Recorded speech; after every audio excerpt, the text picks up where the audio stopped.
What's up, everyone? My name is Nathaniel Simkowitz, and today we're going to review the first book I've ever done before. We're going to do Kill Shot by Vince Flynn.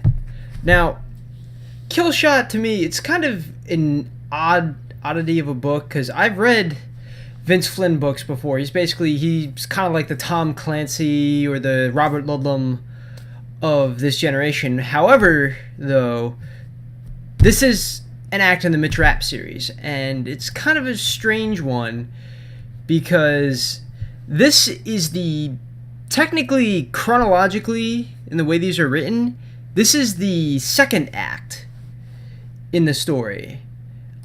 I've read the third act before this, so I was a little confused by what was going on in the timeline, but now that I've done a little bit of research, I've looked into it a little bit, and I've figured out the timeline of this is the first book in the series is actually American Assassin, followed by Kill Shot, followed by Transfer of Power, which is the book that I read, followed by Third Option, Separation of Power, Executive Power, Memorial Day, Consent to Kill, Act of Treason, Protect and Defend, Extreme Measures, Pursuit of Honor, The Last Man, and The Survivor. It's a long and extensive series of books that have existed now over the 13 years that Vince Flynn has been writing these, and unfortunately The Survivor is going to be the last one because Vince Flynn has actually just passed on, God rest his soul.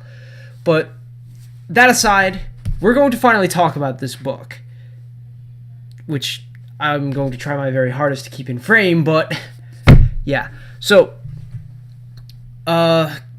Kill Shot is the second book in the Mitch Rapp series. He's already an established agent of the CIA. He's already lost his high school sweetheart in the Pan Am flight in the previous book, Pan Am 103, I believe. I'm sorry. I know this was a real event, and I'm a history major, so I should have no excuse to mess this up. But yeah, he's already an established CIA agent, and in this case, I guess this was in the first book, but he was given a list of names of terrorists on the jihadist payroll, or I don't even know if it was called a jihad back then, because this is in the 90s. This is set in the 90s, so I don't even know if it was called a jihad back then. Probably. I'm just going to say jihadist because that's the way I've been trained. So he's taking out people on the jihadist payroll. In this case, the Libyan oil minister is on their payroll. So he goes in, he does his business, being one of the best in the business, actually. He puts a bullet in the Libyan oil minister's head, and then things go completely wrong. The doors open up, and with a bunch of guys with 9mm submachine guns, spray down the entire room, think they kill just about anything in there. Mitch gets clipped in the shoulder and gets away, and then goes dark for a little bit.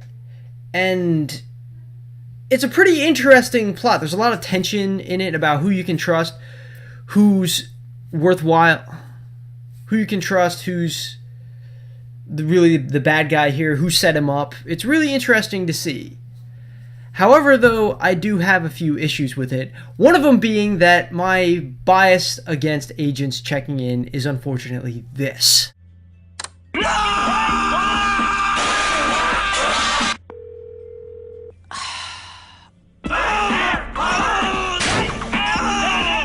Oh, come on, Sterling. Pick up. Sterling? Hello? Sterling? What's wrong? Are you in... Alternate voicemail. You know what to do, stupid. But that's just me. So, aside from that, I also felt like there were a couple of characters who weren't really all that necessary to the plot in this. For instance, you have Francine Neville, and she's a French investigator for the police who's investigating the massacre at the hotel and trying to figure out why there were 3 extra bodies on the way out of the hotel, or was it 5? Well, why were there extra bodies there? Who was this hit squad that came in because Rapp killed most of them before he got clipped? And things like that. I mean, she's there more or less to propose questions for the plot that weren't entirely necessary, but her purpose kind of also was to counterbalance Fournier, which I don't think that was entirely necessary. It wasn't really needed in this book, I feel, but that's just me. Because basically all she is a walking plot device and convenience. Maybe if, like, oh, I put the book down for a while, which I did for some stupid reason. I put the book down for a while and was like, oh, I need a recap. Those chapters where she goes over, or she investigates the crime scenes that Mitch leaves behind is actually kind of convenient at times. But after that, I don't see much point to her character. She's just kind of there to counterbalance Fournier and say, basically, there's a rat in French intelligence. Okay, we don't need you anymore. Bye-bye. You could have done that with the directorate of the CIA. But that's just me trying to keep that sort of thing. Also, Greta, who's Mitch's girlfriend, though I do admit she's awesome for just sticking around him through all that stuff that happens in this book. She was pretty good, but it's kind of like after the whole episode outside of the safe house, you don't really hear from her very much anymore, and I kind of feel like you were lingering there. There's a little more potential for something else to happen, but it's kind of like she's just kind of tailored off, and then at the end of the book, she's not even there. Spoilers, sorry, but that's minor. Compared to the problem we had with interference from cell phones.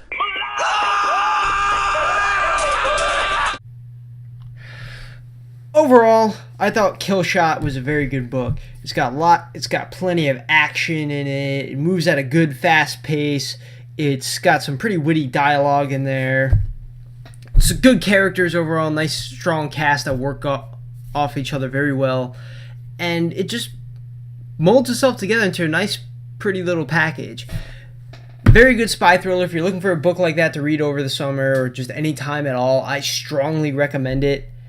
So go out there, have fun. I recommend you also read the rest of Vince Flynn's work, because there actually is a chronological story to it. Holy shit. But yeah, that's a lot of reading to do. So on that bombshell, we're going to end because... Oh my god, we've been spotted and they're shooting at us. Oh god. Bet she's freaking out right now. Oh my God! What shade is that? Crack whore red?